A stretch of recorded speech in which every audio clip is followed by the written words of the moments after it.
So many people see faith and intelligence as opposites. To be blunt, it's a lie of the devil. It's ridiculous. But I fell for it, so I think a lot of people fall for it. Thank y'all for joining the Twincast. It's the podcast where business and faith are our foundation and a good laugh is always on the house. We're identical twin sisters navigating the real estate world one deal at a time. The Twincast starts now. I'm Cherie, your go-to lender helping you with all things finance. And I'm Nicole, your favorite realtor helping you find the perfect place to call home. The Twincast starts now. And if you're just now joining us, here's a few things that you should know. We're top 1% in our field. We have over a decade of experience in our field. And with our unique twin dynamic, we offer our clients an undeniable edge. This translates to huge monetary savings through stronger negotiations and smarter financing strategies.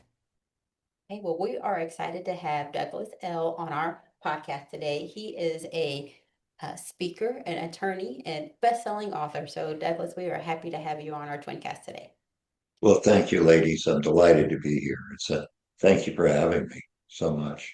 Our pleasure. You have hold a few special places in our heart because one, our dad is a pastor, so we have Mhm. always loved, it's just a part of us, right? We've just been born into the ministry, Yeah. love, and serving God and doing that. But also for me, you love numbers, and so I heard that that was your passion there for a little bit, and kind of got you Yeah. started on this journey. And so those are two things that I really find interesting about, your walk. So we're going to ask a few questions, but that really intrigued me. Your your numbers and your faith. So tell me, let me ask you a question here because your book, I think this is your most recent book. It's called The God Proofs, right? Yes, yes, it is. Okay, so what I was researching is it really targets the age group, probably 12 to 18. I understand it has graphics and things like that. I did a little research Yeah. on it, and I thought that was so amazing. I thought it was very interesting that because your prior books seem to be very intellectual, and this took a whole Yes. different approach, very different approach. So, can you tell us a little Yes. bit more about that book? Sure. My first book was Counting to God because I am a very nerdy guy. I love math and science growing up. And in that book, I counted through 7 areas of science that strongly support the existence of God. Uh, my uh, my pastor told me I had to make it simpler. Put in pictures. That was the clear message. So I did that, and I wrote a book, and then we revised it and turned it into a graphic novel, a cartoon book. And actually, I'm just delighted with the reception it's getting. I mean, some children as young as 10 or even a little younger um, are loving it. I met a woman at my church told me that she gave a copy a year ago to her 10-year-old grandson. And he showed up the other day with it, said he had read it over a dozen times, and thanked her for giving it to him.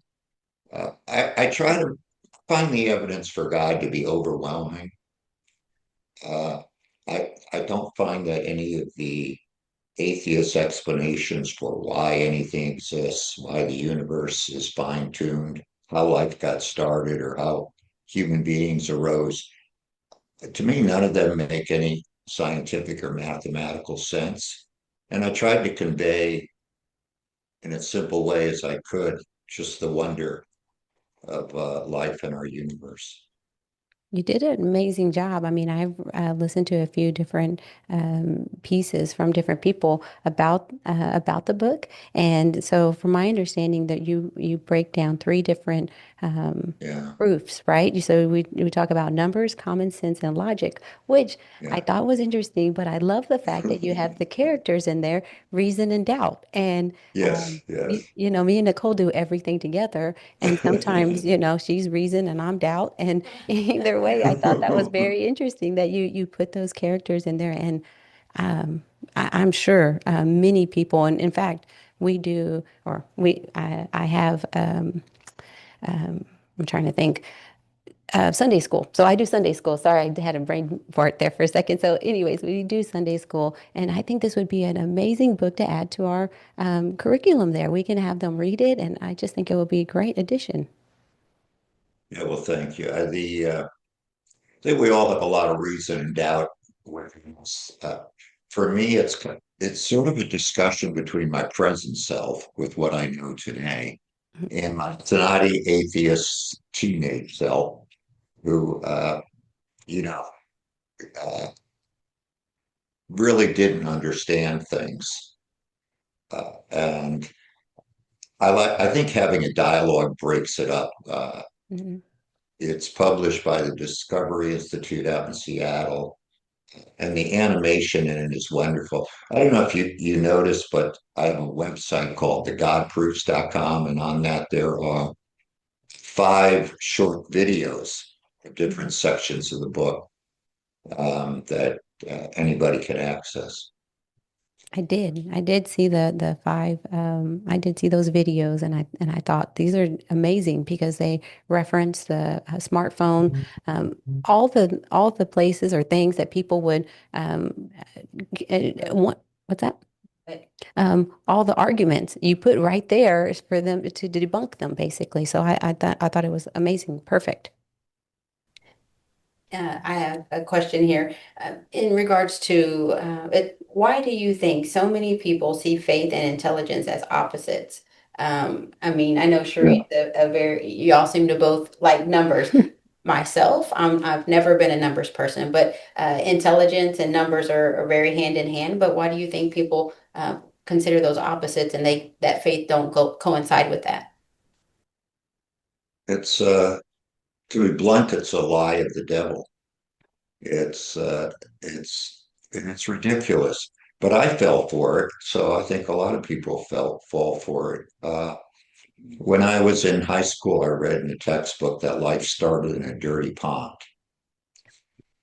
which is Hmm. something you find it's been in hundreds of textbooks. And I thought, well, if you don't need God to create life, then what's all this God stuff about? Maybe it's phony. And I slipped into uh, a joyless life, a life without God. But a lot of people do. Hmm. It's there's a sense that atheist, that science is contrary to God. Science isn't a religion. People try to turn it into a religion, but it's not. It's just a way that human beings have developed to try to figure things out. Hmm. It's, experimentation, observation, and reasoning. That's all science is. And actually, if you want to get into the history of it, uh, it was belief, the resurrection and belief in that, God created a rational universe is what led to the creation of what we now have as science. All the great scientists of the past, Newton, Galileo, Copernicus, and whatever, were devout Christians, and they did it to try to figure out how did God do it. I think that's how did God create this universe? But I don't know. I think your question is a great one, but it kind of relates to the question: why do people deny God? And I think there's a lot of answers to that. I'm still struggling to figure them out. Some people they don't want to have to go to church on Sunday morning or Saturday evening or whenever. Hmm. They don't want to have to be moral and like that jerk that lives across the street or whatever. They don't want to be judged. Uh, It's an we're all going excuse. we're all going to be judged. So Hmm.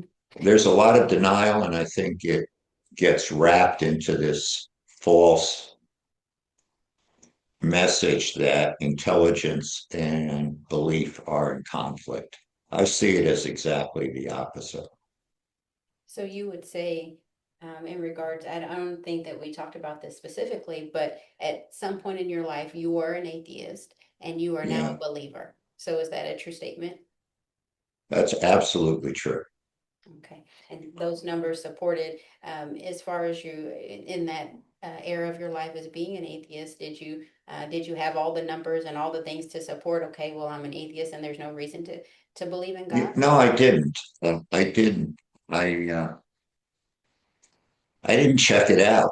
I just got the sense that science and God were in conflict that I didn't check it out. And it wasn't until I was in my early 30s and my son was born. And my wife said we should get him baptized, which surprised me because we hadn't been religious or going to church. And I thought it was ridiculous, but I said immediately said yes, dear, because I didn't want to fight over that. Then we went to church Mhm. and I felt something. I felt I was on the wrong path, that I was leading a joyless life. But I told myself, Doug, you're an MIT guy. You can't go down this religion path until you can find scientific evidence. So I started looking. That's when I actually started checking it out. And when you start checking it out, when you look, the evidence is overwhelming for God. I love that, because there's so many people out there that are searching for hope, they're searching for joy. They can't find it because they're looking in all the wrong places. And we say that, but we have always believed in Christ. We just grew up that way. So when we have someone come with that opposition and saying, I don't believe in him, it just doesn't make sense to me. There's an overwhelming evidence that he exists, and I Yeah, think that's encouraging to hear someone of your caliber, with you're an attorney, an author, an MIT grad. It's just so it's astounding, just to be able to say there's so much evidence that proves the opposite of what they think. And I think it's an excuse. I honestly think people that don't want the answer. They don't want the real answer. yeah, Because if they were to dive in, as you did, you will find an overwhelming evidence that he is alive and exists, right? absolutely. Absolutely. I think people don't want to dive in. They don't want to look. And they do so at their peril. And the evidence is just astonishing, Hmm. astonishing. One of the let me just give you one piece of evidence. I don't want to get too technical here, but I'm a nerdy guy. I warned you, so you can stop me at any time. But it's been known for 70 years now that all life, including human beings, runs on digital code. And that code is called DNA. Okay. And a digital code is like computer code or writing. It's certain symbols that when you put them in, what they mean depends on the order in which they come up. Okay. Okay. So DNA is a code. We have 3.2 billion letters in almost every one of our maybe 30 trillion cells. How do you have code without a coder? Where did the code come from? There's really Yeah, right. no even plausible atheist explanation for that. And this isn't ordinary code. What scientists have found is that the code of DNA is far, far more complex than anything human beings have ever built. And that's a quote from Bill Gates, and he knows something about coding. He does. A group of 400 scientists published in 2012 that there's at least two layers of information in this code, which is kind of mind-boggling. I mean, I think of a fugue with different strands of music going simultaneously. It's and so where did this code come from? And to start life, you have to start off with the code. We have these incredible machines that read the code, machines that copy the code. So I'm an old guy, and there was a movie many years ago called Contact with Jodie Foster, Okay. and she's a scientist, and they're using these big radio telescopes to search the heavens. And why are they doing that? They're trying to find intelligent life out there, which is something that people are doing to this day. They've been doing it for 50 years. They've been, and there are these massive telescopes. And what are they looking for out there? They're looking for code. Mm. They're looking for a signal that has meaning, a signal that where the sequence of what's coming in means something. They've never found it. We've never found any sort of code out there coming from space. But when we look inside our bodies, instead of looking out, when we look in, we find the most complex code in the universe. I don't see how anybody can deny the existence of a creator if you understand how human beings run. As far as your arguments, I would say with atheists, do you find that you're able to convince them and turn their uh, unbelief to belief? Have you been able to Yeah, successfully do that many times, or I would think all the time? What's your success rate there? it's a good question. I'm not as successful as I would hope. I think a lot of people have their minds made up on this subject. Hmm. And also, I don't think it's good to get too confrontational with people. Sure. Yes, sir. You know, 1 Peter 3:15 it says, "Always be prepared to give a reason for the hope that is within you, but do so with gentleness and respect." Mm-hmm. What I find works for people is to ask them questions and let them think about the answers. Hmm. So I just posed a question a few minutes ago. Where does How can you have code without a coder in the most complex code in the universe inside human beings? There are lots of other questions that, if somebody thinks about them, will lead them to God. You have the question of how life got started. There's no atheist explanation for that. You have the question of why does anything exist? Now, scientists have a lot of crazy theories, but they all start with there was some sort of miracle that we don't understand. So there's really no science. There's no scientific theory for why anything exists. Why are the constants of physics just set just right in this universe to allow life to exist, and so on. So I ask people questions, and maybe over time, something inside them moves a little bit. So, Sheree and I, as believers, we would say in yourself, faith it's important, but faith, sometimes people think that it can't be explained. In my opinion, when you have faith, it really, the only answer is you believe in something and believe God to take care of it. Would you say that is true too, as far as your faith, sometimes things can't be explained? Or do you believe there's always an explanation besides that? Oh, there's so much we don't understand, and so much I don't know, think we're ever going to understand. And I don't think we're ever going to be able to understand the nature of God other than what's in the Bible. My analogy is we're in a fishbowl. Fishbowl is a pretty big fishbowl. It's called the universe. But God is outside the universe, that's for sure. He created it. And he didn't just create space and matter, he created time too. Now think about that. How do you create time? Okay, I mean, at time and space and matter are all connected. That's a theory called general relativity, Albert Einstein. Okay, it's one of the greatest discoveries in physics. So God is outside our fishbowl. We don't have a clue what's outside. People ask me the question, well, who created God? And I say the question doesn't make sense. God doesn't live in our universe with time. We don't know what's outside the fishbowl. Uh, so many answers. We're learning more and more, and the more we learn, the greater the mysteries are too. So I don't think we're ever going to have all the answers if that's your question, but the evidence is just for God just keeps piling up.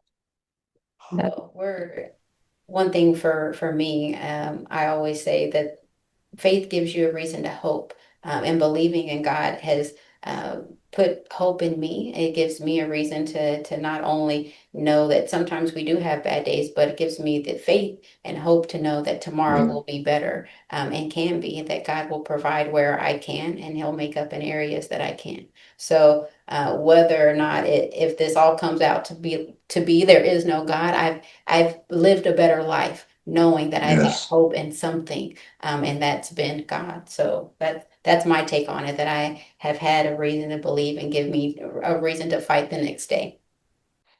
I like the fact that you said that you don't argue, because I feel like sometimes as Christians we can get into an argumentative state where we are trying to Yeah, prove, God, um, and posing the question back to them, and kind of providing evidence, but without a not in a forceful manner. I do believe will be more effective, and living a life and pointing to God, living that walk would be more of a demonstration of God than it is to provide all this, evidence that he's there. Eventually they will come to the realization one way or the other that he is. And usually it comes when things are turned upside down. And there's only one way, or one way to look is up, and to look for Christ. So, but I love the fact that you've put the evidence together for those people that are searching for that, to have that mentality of, I want it to make sense. I want the numbers to make sense. I yeah, want the scientific part of it to come together for you. So you've done that in an incredible way. Now in this book that is, I think, like you said, will reach such another group of individuals that you once were not able to properly reach, because your books were so sophisticated that they didn't get them. But this book is going to reach a whole nother generation of people that are of The future. yeah, of And our I think future. Yeah, generation, which is something that me and Sri hold near and dear to our heart.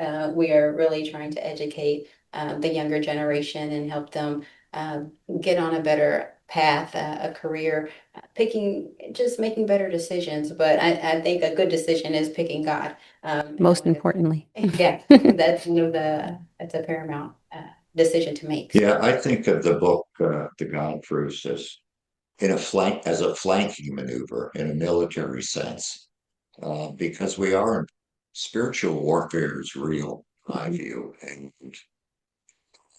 so I want to reach young people before they go off into college and they hit that obnoxious atheist professor, and or they go to some party where there's some uh, difficult atheist, and or they feel that they're uncomfortable with their Christian faith. I want to reach them before they get to those situations, and give them answers and ammunition.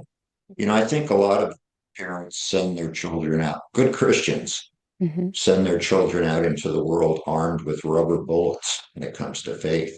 Just believe because I believe. Um, that's not always enough. It's not. Yeah, I think you have to ground faith in the true facts of our world. They're there. You just have to look for them. And you've equipped them with that because, like you said, I have a college student. She's 20, and I've sent her to college, and with the understanding that you've grown up this way. But as I grew up with, this is just what we believe. It makes sense, without the actual data behind it. But now with the apologetics and people coming with a way to prove God is alive, God is real, it happened, and be able to combat like you said, the kid at the party that wants them to do something they shouldn't be doing, but they know it's against their moral compass and what God has told them to do. Um, they're able to come back with this is not what I'm supposed to be doing. They're able to have an intelligent conversation with a professor, and I love that. And I wish we had been equipped with that information, but that doesn't matter now because it's here now, and our next generation will be ready for it. And we're giving them the resources and the tools to be able to fight for God, to come to combat those other people that aren't, that aren't they're wanting to discredit, what we believe in.